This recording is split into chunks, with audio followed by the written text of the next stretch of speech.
I wanted to create something that was accessible for more people, for more youth, for people who are newcomers to hockey, people like myself when I was 10 years old playing hockey.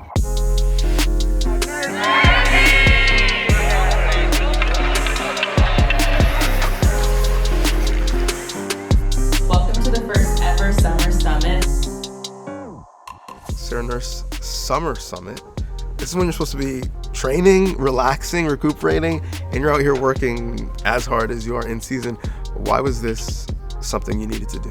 I think for me, in the last few years, it's all about being intentional and finding meaning. So when I came to my team about the idea of putting together a summit and having, different discussions, and they took that idea and ran and were able to help me create this pretty incredible day with panel discussions, a nice luncheon, an on-ice portion. I just wanted to have something that was meaningful and impactful and reach different demographics of women in sport and women in hockey. Create these incredible relationships and really learn life skills. So playing hockey was a huge part of that, and I was able to. One of the things I love about you and look up to is you make your partners invest in the things that you care about. Was that always something you felt comfortable doing?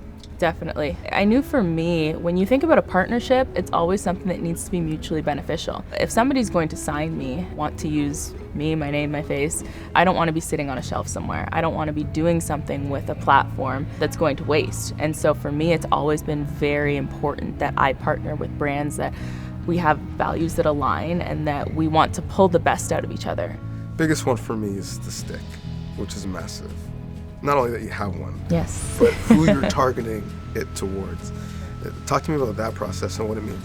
I wanted to create something that was accessible for more people, for more youth, for people who are newcomers to hockey, people like myself when I was 10 years old playing hockey.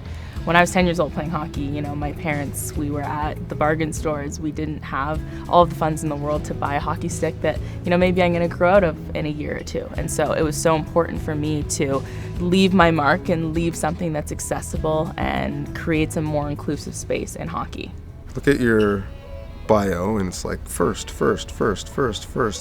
Do you imagine a lot of these girls becoming the second, the third, and the 40th of a lot of the barriers you've broken down? Absolutely. I was like the first and only for a very long time, and now I look, obviously Sori Tinker, she's not playing anymore, but we played together. There's Michaela Grant-Mentis, there's Sophie Jakes, there's Layla Edwards, and so there's so many women who are coming up, Black women who are excelling in this sport and leaving their mark. And so I've seen the landscape change just in the short period of time that we've had here with professional hockey. And I know in 10, 15 years, we're not going to be talking about the first, second, third. We are just going to be talking about these incredible athletes and the incredible marks that they not only leave on the ice, but off the ice as well.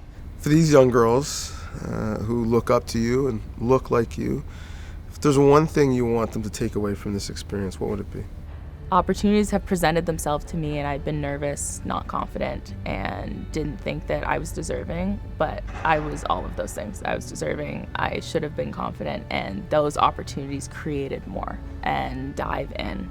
Do it scared, do it messy, because it's all gonna work out somehow in the end.